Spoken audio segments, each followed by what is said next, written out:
Hello friends, मैं Abhay Singh AYE में आपका स्वागत करता हूं। आज वो क्वेश्चन लेके आया हूं जीएस पोर्शन के, जो बहुत बार एग्जाम में आए हैं और महत्वपूर्ण भी हैं। तो इसलिए आप सभी का स्वागत है इसमें, और इन क्वेश्चन को देखिएगा, देखकर तो अपनी तैयारी को भी जांचिएगा। तो चलिए, जैसा कि हमारा क्वेश्चन नंबर फर्स्ट है, देर न करते हुए, निम्नलिखित में से कौन हिंदुस्तानी संगीत के क्षेत्र में महान विभूति नहीं था। RO 2021 में आया, UPSI 2017 में भी आया। बस डिफरेंट आ जाए तो मान सिंह तोमर और तानसेन और सदारंग, इन तीनों महान विभूतियों का विशेष योगदान रहा है हमारे हिंदुस्तानी संगीत के क्षेत्र में। कौन कौन? एक तो राजा मान सिंह, तानसेन और सदारंग गदारंग, ये तीनों विशेष महाविभूतियों का विशेष योगदान रहा है हमारे हिंदुस्तानी संगीत के क्षेत्र में। तो ये तो तीनों हैं। तो बस बचा जो, वही हमारा ऑप्शन होगा। कौन सा? Option number D. तो ऑप्शन नंबर डी होगा, ये हिंदुस्तानी संगीत के क्षेत्र में महान विभूति नहीं था। ये क्या है, अगर देखा जाए तो ये एक माल गुर्जरी जो है एक गायन राग है। देखा जाए तो क्या ये एक राग है, वो भी कौन सा? गायन राग। ये एक क्या है? गायन राग है। तो इसलिए हमारा ऑप्शन डी हो जाएगा। ठीक है, बहुत इंपॉर्टेंट क्वेश्चन है। नेक्स्ट क्वेश्चन, भारतीय संविधान के निम्नलिखित किस अनुसूची में 3 विधा सूचियों का प्रावधान है? तो देखा जाए तो जैसे कि ऑप्शन में ये दिया है, 6वीं अनुसूची में, 7वीं अनुसूची में, 8वीं अनुसूची में, और इनमें से कोई नहीं। तो अगर देखा जाए तो भारतीय संविधान में 395 अनुच्छेद अगर देखा जाए तो 395 अनुच्छेद में क्या है कि 395 अनुच्छेद में 22वें भाग में, कौन से भाग में? 22वें भाग में 12 अनुसूचियों का उपबंध किया गया है। कितनी अनुसूची? 12 अनुसूचियों का उपबंध किया गया है। और 12 अनुसूची में अनुसूची 7 में जो है वो केंद्र राज्य संबंधों के आलोक में 3 सूचियां तैयार की गई, संघ सूची, राज्य सूची तथा समवर्ती सूची। अगर सूचियों की संख्या देखी जाए, 3 विधा सूचियों की संख्या देखी जाए तो किसमें कही गई है? 7वीं अनुसूची में। ठीक है, तो कौन और कितनी 3 अनुसूची है? कौन कौन सी 3 अनुसूची हमारी कौन कौन सी है? एक तो हमारी कौन सी है? संघ सूची, इसके बाद में राज्य सूची, ठीक है, और इसके बाद में एक बचा हमारा कौन सा? समवर्ती सूची। समवर्ती सूची, ठीक है, संघ सूची, राज्य सूची और समवर्ती सूची। ये 3 सूचियों का जो प्रावधान है ये हमारे किस में है? ये हमारे 7वीं अनुसूची में है। समझ में आ गई बात? अब ये 3 सूचियों का अलग अलग काम भी है। क्या काम है? संघ सूची में अगर संघ सूची केंद्र सरकार बनाती है, राज्य सूची राज्य सरकार बनाती है, और समवर्ती सूची केंद्र और राज्य दोनों मिलकर बनाते हैं। संघ सूची में विषयों की संख्या देखी जाए तो कितनी है? 99। राज्य सूची में विषयों की संख्या 61, और समवर्ती सूची में विषयों की संख्या कितनी रखी गई? 52। डाप्सन इकाई से निम्नलिखित में से क्या मापा जाता है? तो डाप्सन इकाई से निम्नलिखित में से क्या मापा जाता है? ये भी क्वेश्चन आया है RO 2021 में, किसी भी एग्जाम में आ सकता है। ऊष्मीय चालकता, भूमि नमी, विकिरण। तो नहीं, ये तीनों नहीं होंगे, ना तो ऊष्मीय चालकता, ना तो भूमि नमी, ना तो विकिरण। डाप्सन जो इकाई है वो ओजोन सांद्रता की है, इससे ओजोन की सांद्रता नापी जाती है। ठीक है, नेक्स्ट क्वेश्चन, निम्नलिखित में से कौन 1929 में अखिल भारतीय ट्रेड यूनियन कांग्रेस के अध्यक्ष थे? Who among the following was the president of the All India Trade Union Congress in 1929? इसका मतलब ये है कि 1929 में एक अखिल भारतीय ट्रेड यूनियन बनाया गया था, वो भी कांग्रेस के द्वारा। तो उसके अध्यक्ष कौन थे? तो देखो, उसके अध्यक्ष जो थे उसके अध्यक्ष थे पंडित जवाहरलाल नेहरू, इसके अध्यक्ष थे। अब बात ये आती है कि ये बना कब? तो इसकी जो स्थापना की गई वो कब की गई? वो की गई आपकी 1920।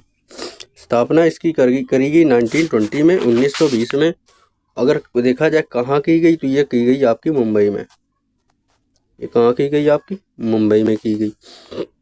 इसके प्रथम अध्यक्ष लाला लाजपत राय थे।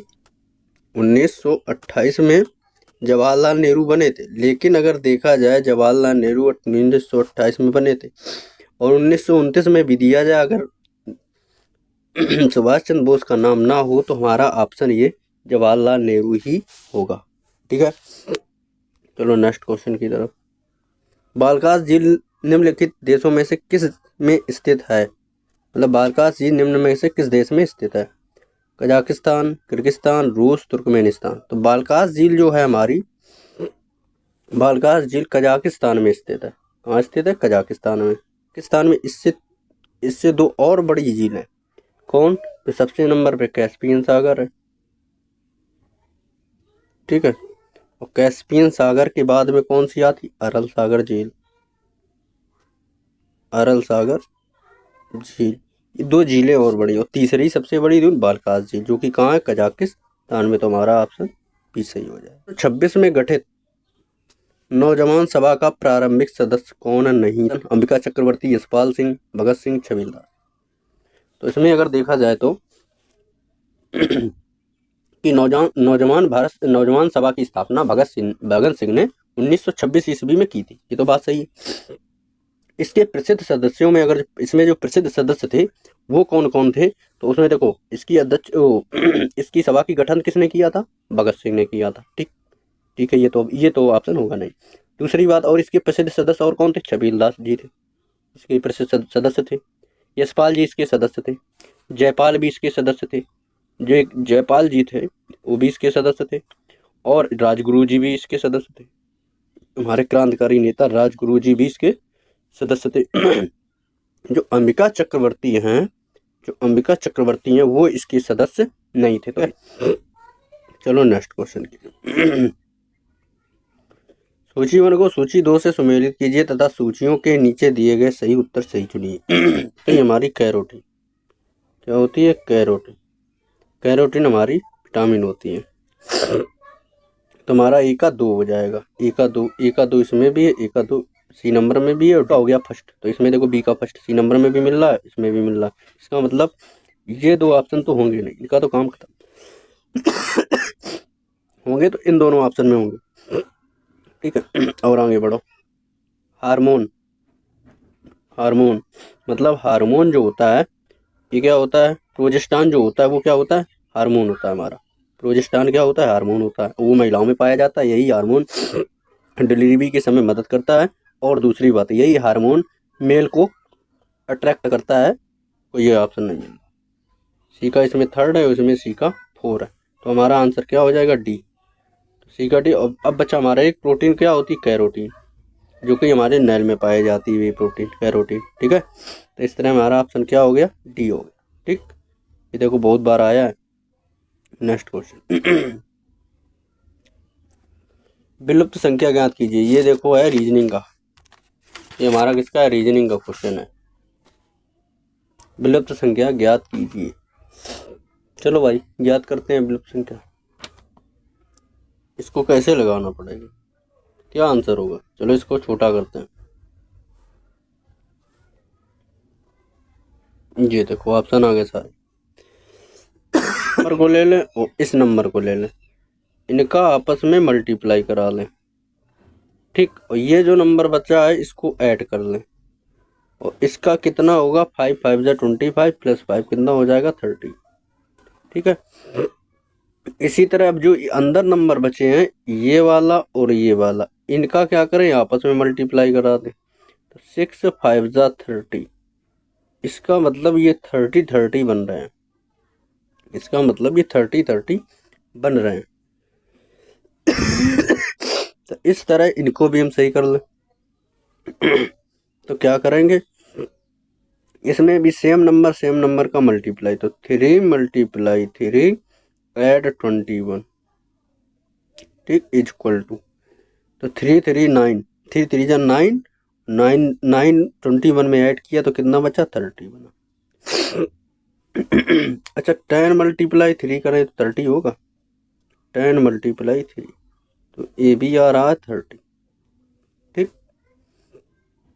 अरे तो ये समझ में आई बात कि इसको कैसे किया हमने? फिर से कर रहे हैं एक बार।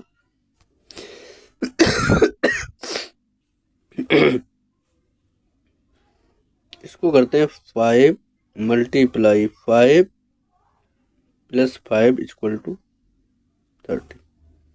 ऐसे इसको कर दिया 6 × 5 = 30, ठीक है।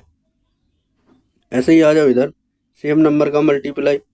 3 × 3 ऐड 21 = कितना आएगा? 30, ठीक है। ऐसे ही अब इसका 10 मल्टीप्लाई 3 कर लो, अंदर अंदर वालों का एक साथ मल्टीप्लाई, 10 मल्टीप्लाई 3 कितना आ गया 30। तो इसका मतलब सेम नंबर का मल्टीप्लाई, तो 4 मल्टीप्लाई 4 और इसके बाद में add question mark equal to क्या, ऐसे अंदर वाले कर लो। तो अंदर कितना है 4 मल्टीप्लाई 11 इक्वल टू 44। तो इसका मतलब कितना है 4 4 जा 16 आ रहा है यहाँ 44 आ रहा है, और ये अगर यहाँ 44 है तो यहाँ भी 44 आएगा, तो 4 4 जा 16 आ रहा है इसका। अगर 44 में 16 माइनस कर दें तो यहाँ कैरी ली 14 में 6 गया 8, यहाँ बचा 3 में बन गया 2, हमारा कितना आ रहा है 2। अगर 16 में 2 और ऐड कर दें, सॉरी 28 और ऐड कर दें तो हमारा कितना बन जाएगा 44 बन जाएगा। तो इसलिए हमारा ऑप्शन जो कौन सा होगा करेक्ट, सी नंबर होगा करेक्ट। 1809 में राजा राम मोहन राय ने अपनी प्रसिद्ध पुस्तक गिफ्ट टू मोनोथिस्ट निम्नलिखित में से किस भाषा में लिखी थी। राजा राम मोहन राय जो थे उन्होंने अनेक भाषाओं में उन्हें अनेक भाषाओं का ज्ञान था, उन्होंने अनेक भाषाओं में अपनी पुस्तकें में लिखी, लेकिन जो गिफ्ट टू मोनोथिस्ट पुस्तक लिखी है, गिफ्ट टू मोनोथिस्ट, वो उन्होंने फारसी भाषा में लिखी, जो ऑप्शन नंबर सी होगा। बाकी सब गलत होंगे, इनका कोई वो नहीं है। ये जो उन्होंने पुस्तक की फारसी भाषा में लिखी और गिफ्ट टू मोनोथिस्ट का मतलब होता है कि एकेश्वरवादियों को उपहार, ये फारसी भाषा में लिखी गई। इसका मतलब क्या होता है, अगर इसका मतलब देखा जाए गिफ्ट टू मोनोथिस्ट का, एकेश्वरवादी मतलब एक ही ईश्वर, जो लोग एक ही ईश्वर मानते हैं, एक ईश्वरवादियों को उपहार मतलब एक ही ईश्वर को मानने वालों के लिए एक उपहार, ये इसका मतलब है गिफ्ट टू मोनोथिस्ट का। और सबसे बड़ी बात जो राजा राम मोहन राय जी हैं, इन्होंने 1815 में आत्मीय सभा का गठन किया, ठीक है, आत्मीय सभा का गठन किया है। और 1828 में, कब 1828 में, अब पेन लेना पड़ेगा, 1828 में ब्रह्म समाज की स्थापना की। नेक्स्ट क्वेश्चन की तरफ चलते हैं, जो आपका लास्ट क्वेश्चन है, निम्न में से कौन एक सही सुमेलित नहीं है। मतलब राष्ट्रीय जैविक खेती केंद्र गाजियाबाद है, बिल्कुल सही 100%। भारतीय दलहन अनुसंधान संस्थान एकदम 101% सही है, क्योंकि जिसने हाईवे जीटी रोड से सफ़र किया हो गया, कानपुर होते हुए भी उसी रोड पे पड़ता है कानपुर में, ठीक है। इसके बाद में फिर आ जाओ सी नंबर में भारतीय सब्जी अनुसंधान संस्थान गोरखपुर, बिल्कुल गलत। ये हमारा कहाँ है, वाराणसी में। कहाँ है, वाराणसी में, क्योंकि मोदी जी वहाँ जाते तो सब्जियां लगाते थे, याद रखने की ट्रिक है, जितनी बार गए उतनी बार सब्जियां लगाएं ठीक है, वहाँ सब्जी खाने जाते, ठीक। तो ये हमारा सी नंबर गलत बात है, और डी नंबर बिल्कुल सही है। भारतीय गन्ना अनुसंधान संस्थान लखनऊ में है, एकदम 100% सही। तो ऑप्शन कौन सा रहेगा हमारा आंसर, सी नंबर आंसर